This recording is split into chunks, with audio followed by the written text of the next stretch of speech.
Hello again, Jim Dowson here, your guest presenter with the Templar Daily Report. How are yous all this fine and wonderful day? Hope yous are all well. Well, as is customary, I'm going to read about a scripture. I'm going on James 5, because you know we're doing studying that on a Sunday. So I'm in James 5, carrying on from yesterday. We read 7 to 8 yesterday. I'm going to read 9, just 9 and 10 today. Okay? Grudge not one against another, brethren, lest ye be condemned. Behold, the judge standeth before the door.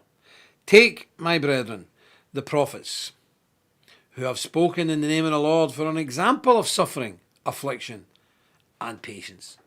And that's it. When you think you've been hard done to, just think of what the prophets went through. Nearly all bar one, I think, of the apostles was horribly done to death. And why should we expect any different? So we know the good Lord will add his blessing to this, the public reading of his infallible, inerrant, and infallible word. Amen and amen. I'm going to keep that there because I've got something else I want to show you later on, which is very pertinent to what's happening today. So I'll find it now so I know what it is. Right, that's what it is. So I can leave that there and I can leave that there. Okay, good. Excellent. How are yous all? Who's in the room, brother? Oh, I've got great news for you. The techie brother, his wife was in labour yesterday. Do you remember? Well, an hour ago, he was in here with his wife and his new daughter, little Lily. Yep.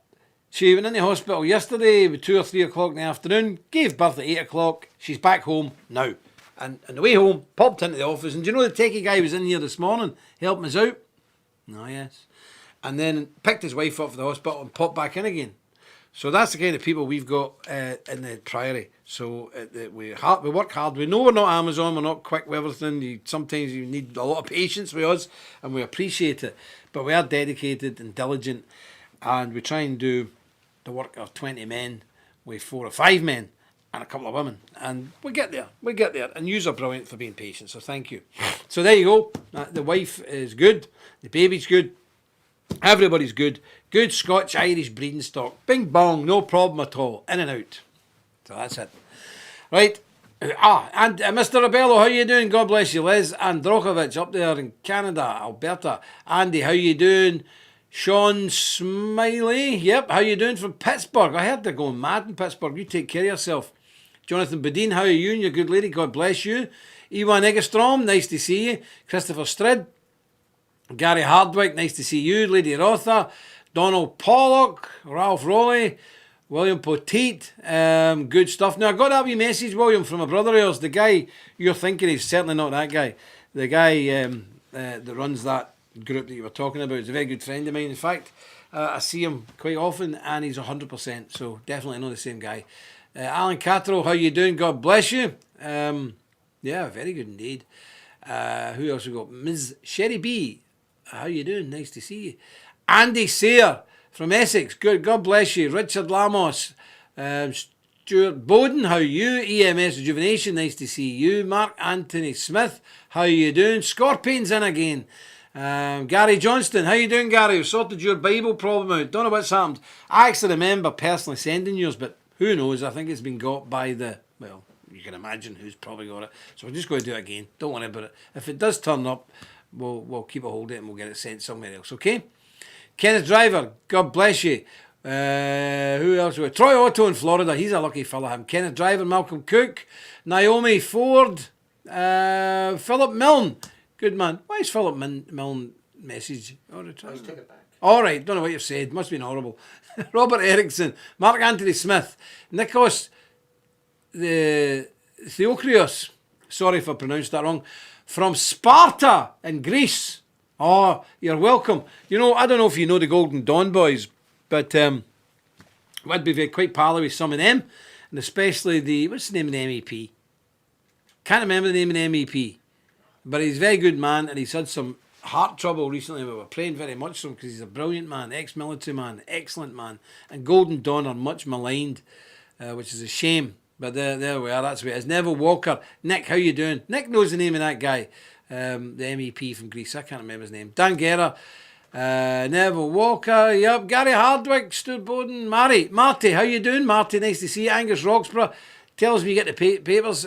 Stuart Duncan, Brian Payton, Joseph Taylor, Christopher Mulligan. How you doing, Christopher Mulligan? You're welcome, Sam. Anthony Naziz from Hampshire.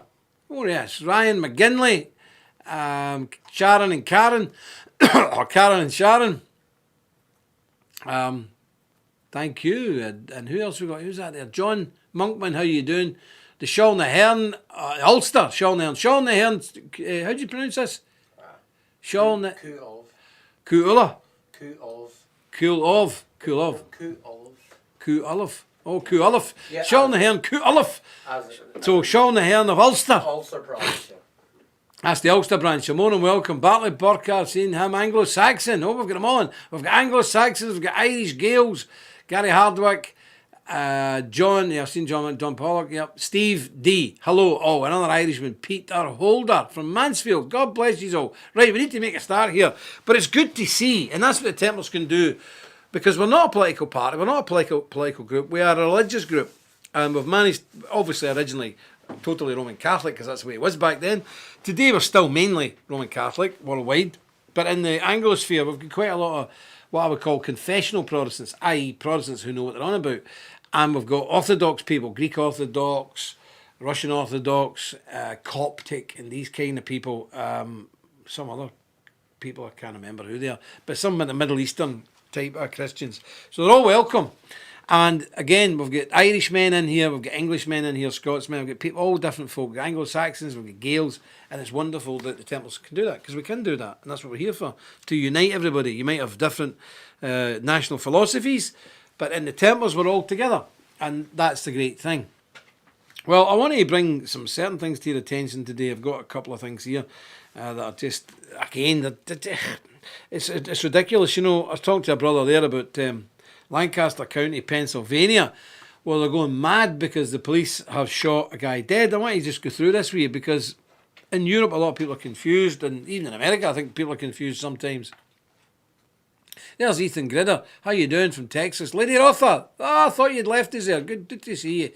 But listen, now let me read this. Protests over shooting of crazed knifeman, who charged at cops.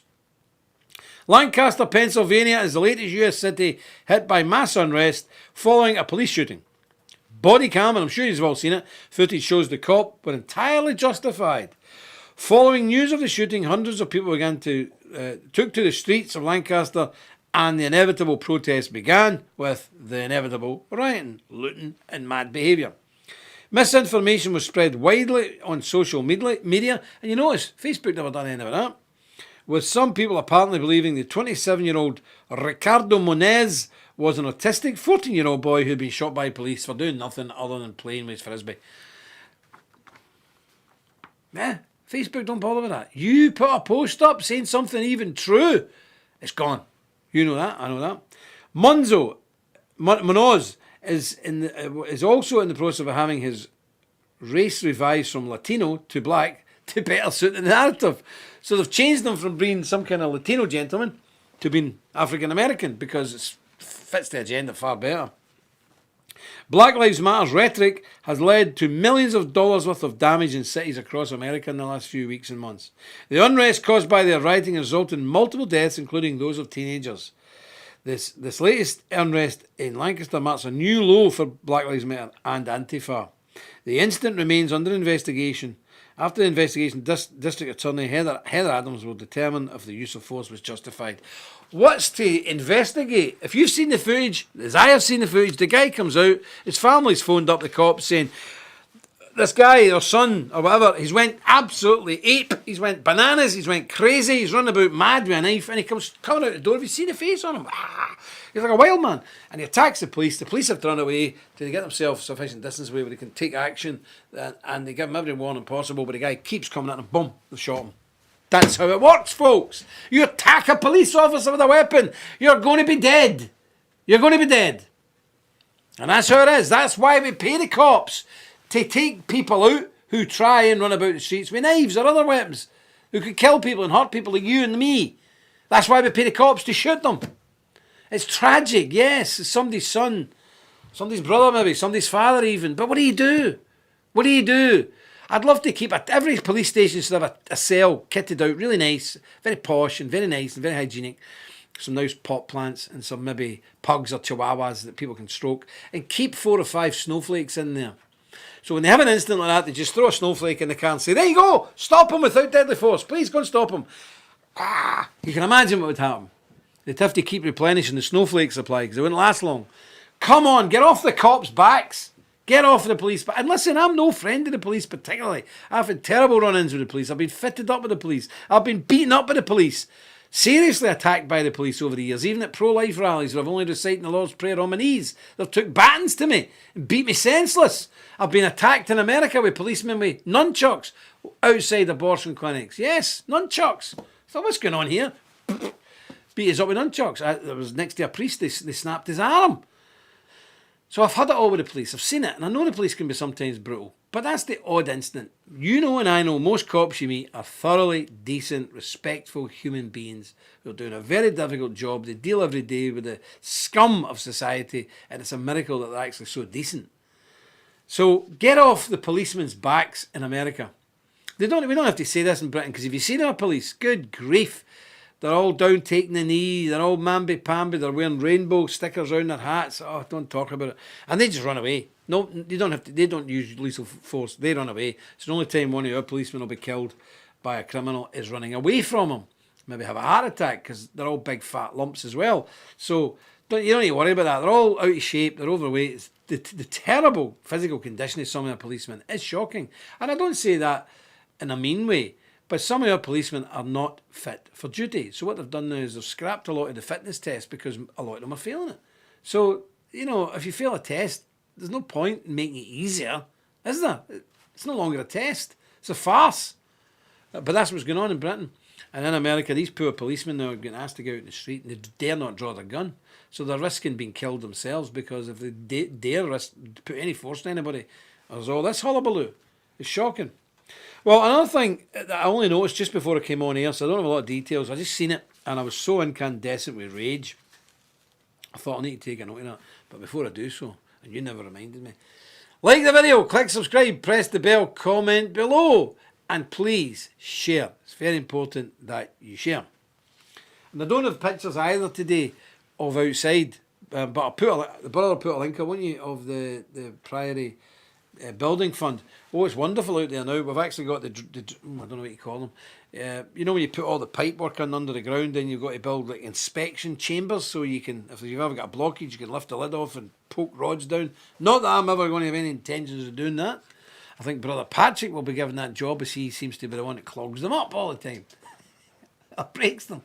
So we've done all that, and the work's coming on fantastic. So again, everybody, please help us with the building fund. We really do need your help, and we would appreciate it very much. So the links went up there, I think. Has it went up, brother? Yep. The links went up there. So please do your thing.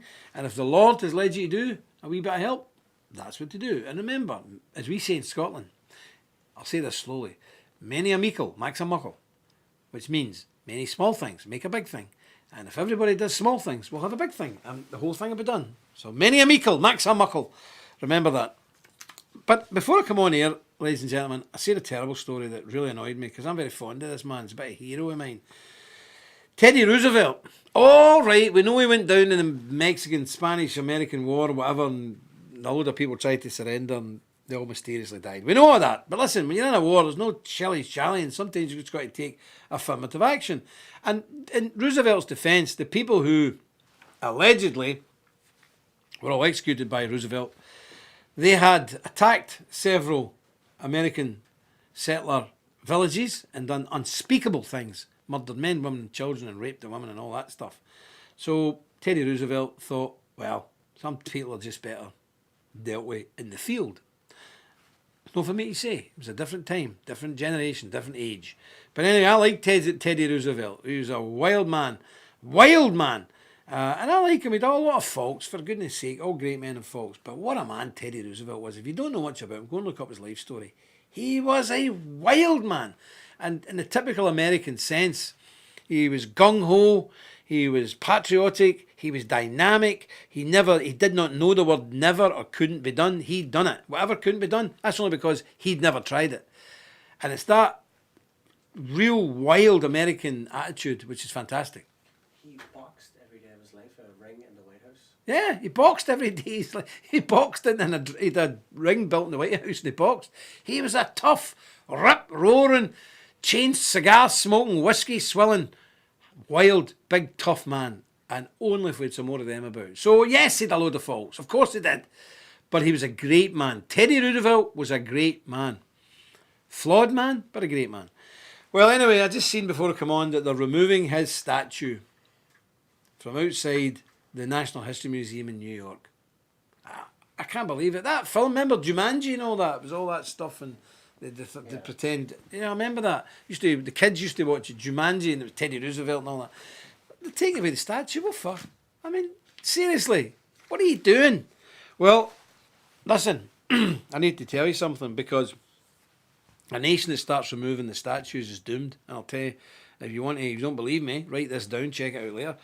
Proverbs, verse 22. Okay, Proverbs, verse 22. Proverbs, chapter 22, verse 28. Remove not the ancient landmarks which thy fathers have set. I'll read it again. This is a biblical warning. Remove not the ancient landmarks which thy fathers have set. And if you also want to go for another wee reference, to Jeremiah 6 verse 16. We are told not to remove the landmarks that our fathers have erected. And if you do, you are going against God. Therefore, you will suffer the wrath of God. So you need not worry about what Donald J. Trump, the president, will do to you. You do not need to worry about what the Patriots will do to you. You should worry what God will bring upon you, because he has told you, remove not the ancient landmarks which your fathers have set. And that's what's happening. And that is when a country is in absolute crisis. And people often talk about, how long will it be before it all falls apart? Let me tell you, folks, we're 2 minutes to 12. 2 minutes to 12 on the doomsday clock. On the clock of utter destruction. We are 2 minutes to 12 generally in the world. America is probably 1 minute and 15 seconds toward 12. You're just about there, my friends. Just about there. We've had a few statues removed in Britain, but nothing on the scale that's happening in America. So that tells me you're further down the path of utter desolation than any other civilized country on earth at the moment. You, America. It's hard to believe. And here's the scary part for everybody who's not an American watching this. If America goes down, we all go down. You might not like to admit that. We used to be the mighty British Empire. We're not that anymore. If America sneezes, we get the cold. Germany, France, Sweden, Norway, Belgium, everybody, we're finished. If America goes, we're gone. That's it. And hell on earth will reign. And that's how it's going to be. So, I don't know if you like America. You don't like. I have no choice, but it's nothing to do with whether I like America or don't like America. A huge proportion of the people who live in the United States of America are my blood. So I don't have a choice whether I like them or don't like them. It's like, do you like your own family? You've not got a choice in the matter. I don't particularly like some of my family, but push comes to shove, I have to defend them. Somebody slaps them in the street, I'm going to attack them. That's the relationship many British folk, and especially Scotch-Irish people have in Northern Ireland. We've no other choice. Americans are us, we are them. It makes no difference to us. So we must back America, and you must pray for America, and you must pray for the patriots of America, that the Lord would give them strength and wisdom. Strength is one thing, but strength without wisdom is utterly useless. It's far more dangerous than being weak. We need strong, wise men in America, not hotheads, not crackpots, not lunatics. We need strong, wise men. I watched a documentary with that Louis Theroux. Did you ever see him, brother? That Louis Theroux? He's a wretched creature. And he was interviewing all these American patriots. He was going to trash people with big tattoos or swastikas on their foreheads and portraying them as American patriots. I don't think so. I've been to America. I've met these people. No time for them. None whatsoever. I wouldn't give them tuppence. I would rather sit in an African-American bar in downtown New Orleans than sit with them guys. Any day of the week. Scum of the earth. And I don't like these kind of white supremacist, these people, they just blame everybody for their own misfortune. Don't ever include me in with them. But this is the problem, that we have a lot of people who claim to be patriots, but they're every bit as big a problem as the traitors that we are fighting against. So let's never be tempted because of necessity to rely on such low-grade people. We fight the war for God, respectably, and that's how we do it. Now, I don't know, somebody's put in there, right reaction, when are you going to debate me? Debate you about what, son? I don't know who you are. If you used your own name, I'd think about it. But people that come on here and I take it, is that who I think it is? I think it is. Is it? Yeah. It could be Keith Woods. Keith. No. Who is it? Ralph. Who? I think it might be Ralph. Who's that? The Indian. Ralph. Oh, Indian. Mad Ralph, who used to be in the College. college party. Yeah. Look, whoever it is, use your own name, be a man. I don't debate with anonymous people. Oh, is that who it is? Yeah. Look, we heard it's Ralph. Ralph, look, you're a grown man. What are you, 40-something? If you want to debate me, I've never walked away from a debate in my life. I won't debate people, but who are so silly that in their 40s they use made-up names. So if you be a gentleman, a grown-up, and a man, use your own name, come and ask nicely, or present, doesn't need to be so nice, but just be decent and come and tell me you want to debate, tell me what you want to debate about, and we'll have a debate. If it's profitable. If it's not profitable, I'm not going to talk to you just for the sake of talking to you. And I've seen some of the stuff you rant and rave about, so I don't think we'll agree to many things, to be quite honest with you. But I believe you're an Indian gentleman who's a British nationalist. That's interesting in itself, and that would be worth a debate to see where that pans out. But as again, anybody, there's a few people been on here recently wanting to debate with me. I'm not an intellectual. I'm just a normal guy. But I will not debate with people who have not got the courage and the conviction to use their own name and the decency to use their own name. Okay? So you come and see me. Email me. My email's there. No problem. Email me and we'll set something up. No problem at all. Okay. So, very interesting. I know. I think that's who it is, Nick. Everybody's wanting to debate with me. So they either think I'm really stupid and they're going to win the debate. Let me tell you something. I've never lost a debate in my life. I was a member of the Young Conservatives Debating Society in the 1980s when the poll tax came in central Scotland and East End of Glasgow. I've got scars all over me to prove it. And I never lost a debate. You know why? Because I've truth on my side. I don't need intellectualism. I just need God and His truth. And that's it. Because you're not arguing against Jim Dawson, you're arguing with Jim Dawson. You're arguing with what I believe, and what I believe is this here, the Holy Bible. And there can be no argument with that because it is right 100% of the time. But of course, the people I argue with don't believe in the Bible. So, what's the point? I only reiterate what God has told me through the pages of His book. That's it. So nobody can win that debate. It's almost pathetic to even try it. So that's it. But we'll see. Who else have we got in here? Let's have a wee look. Okay, I see that, yes. Side of the blade. Wisdom prevails over the fool. That's through gold. No, yep. I wouldn't debate you. I'd fight you first. Fight you. I don't mind a fight. Listen, debate, punch up. I actually agree with you, Steve. I would rather have a punch up than a debate. No problem. I'm getting a bit old for it. But I must say, and it's very ungodly and undignified, but I have been known to revel in the odd scrap now and again. But I'm getting too old for it. But there you go. So, yes, that's it. We must always trust in God's wisdom, not our own, because we have no wisdom. We're flawed human beings, so we have none. So that's the way it is. Yeah. It's interesting. So there's definitely something going on at the moment because everybody's wanting to debate with me. Go and debate with Griffin. He's one of these intellectuals. He's been to Cambridge, you know. He's been to Cambridge. I went to a school where even the teachers were drug addicts and glue sniffers. For goodness sake, go and see Griffin. He'll debate you all day long. They political folk like that. Steve, you're 100% right, my friend, and I've found that. I've found that all my life. When you have a scrap with a fella, it's how the reaction goes, and after the battle's over, you know the misery of man. And I quite agree with you, and that's the truth. And you know the problem today with nationalism and right-wing people and all this, and patriots, is led by pencil necks who've never had a scrap, never stood toe-to-toe with a man. Because you only really know a man when you've got him in a headlock, or he's got you in a headlock, and you're rolling about the dirt. Then you get to know a man's character and personality. And the problem we've got today is we've got all these wee tweety, what do you call these, intellectual Nietzschean little pencil neck weirdos who just sit on YouTube all day. You've got weirdos running about Britain. You've got weirdos running about Ireland. They've never been out in the street. They've never faced a man eyeball to eyeball. They've no idea what they're talking about, but they come on pontificating about me, about them Irish boys, them, what do you call them, Shawnahern boys. They're on ranting at them. At least they're out the street. And that's the way it is. And you can judge a man by his actions. I always say to people, never judge a man by what he says, judge him by what he does. Now, there's no doubt about it that there's people in Ireland who are heading up so-called political entities and things like that, who are great intellectuals. And I would say much more intelligent and clever than me, or the Irish boys that are running that, the McConnell and co.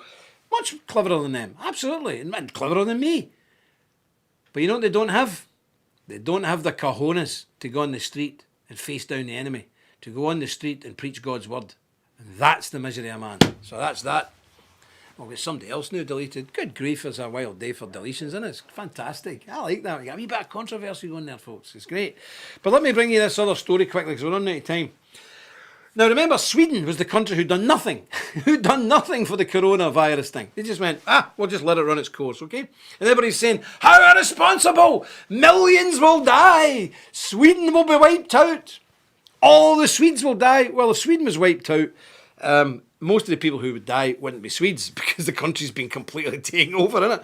But Sweden records its lowest number of COVID cases since March, when just 108 after the country decided against lockdown. So they said, nah, we're not going to do a lockdown. We're just going to ignore it and just go about our business, because they're, the Swedes, they're avant-garde. So the Scandinavian country Sweden, which initially criticised for not implementing a lockdown, is now seeing significantly fewer cases than any other European countries. Its rolling 7-day average stood at 108 on Tuesday, its lowest number since March the 13th. Only 1.2% of Sweden's 120,000 tests last week came back positive. That's their national agency said, according to The Guardian, so it must be true. Their 14-day cumulative total of new cases is now 22.2 for every 100,000 inhabitants, compared with 279 in Spain. Oh, I'm not laughing at that. I'm just laughing at the difference here. 158 in France, 118 in Czech Republic, and 77 Belgium, and 59 in the UK. I'll repeat that. Sweden has 22 people getting it out of every 100,000. Spain is 279. France is 158. Czechs have 118. 77 in Belgium, and 60 in the UK. So we are 3 times more than the Swedes, who did no lockdown. And we've been locked down for months. Spain has been completely locked down. They wouldn't even allow you out in the street. What does that tell you? Swedes went, we'll just no bother with it. So they're getting 22 every 100,000. Spain's getting nearly 300. I rest in my case. It is even outperforming the Scandinavian neighbours, Norway and Denmark, suggesting their approach may have helped in the long term. Now, I seen a figure the other week there. They said Scotland locked down and Sweden didn't. And that is why Sweden has twice the cases. Well, let me tell you something. Sweden's twice the size.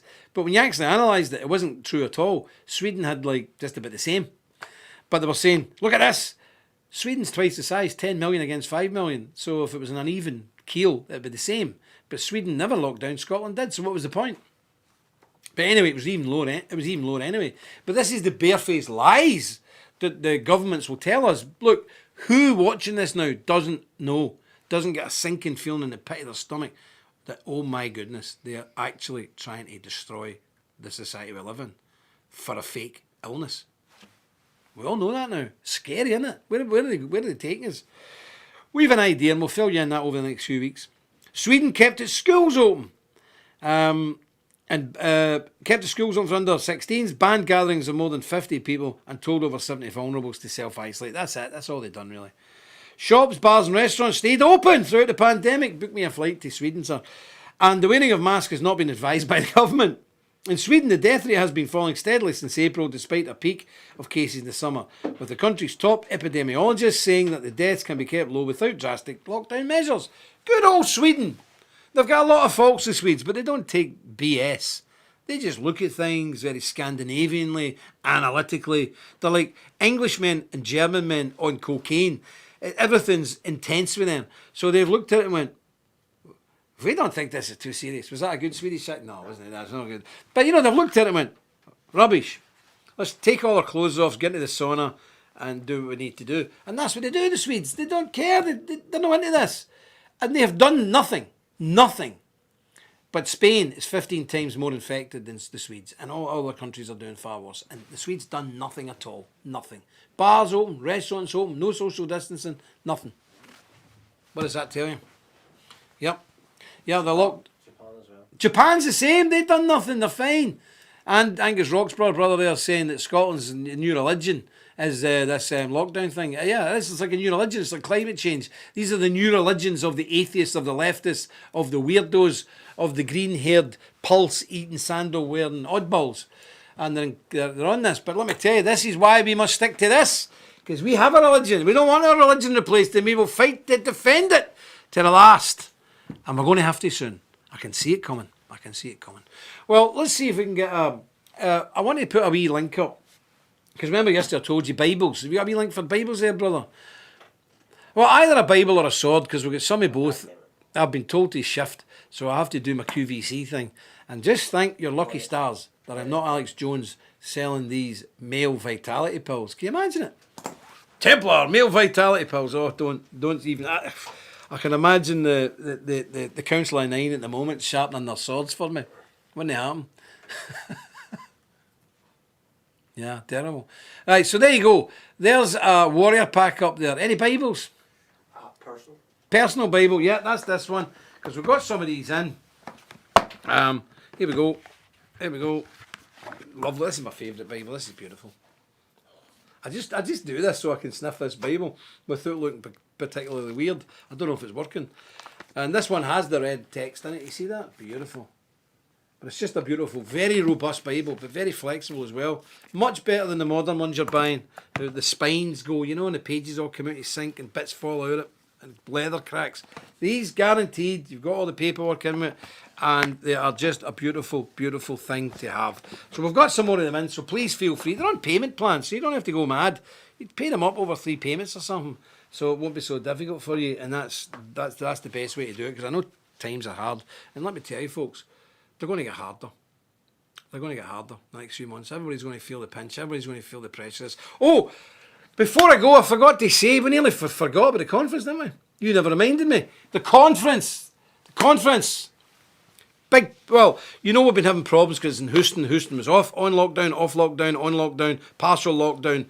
I take it Houston is run by socialists. I don't know. I think it must be run by socialists because it's completely chaotic.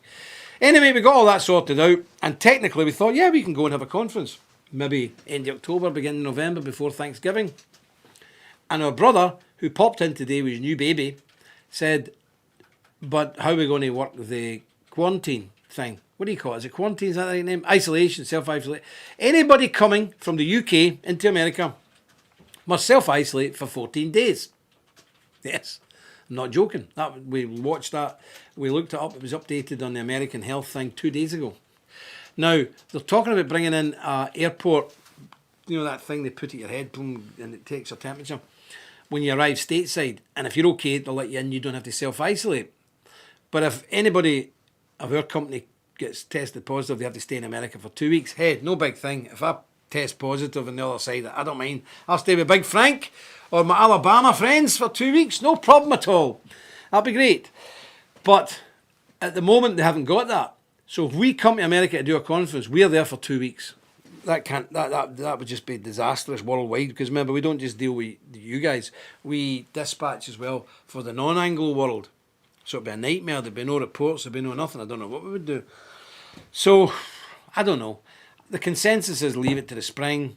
I know you guys are desperate for it. We could maybe do it without us. I don't know. Just messages in.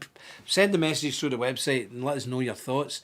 Or if anybody knows when the airport testing's coming in, let us know. If it's coming in very shortly, fine. Let's go. Let's do it.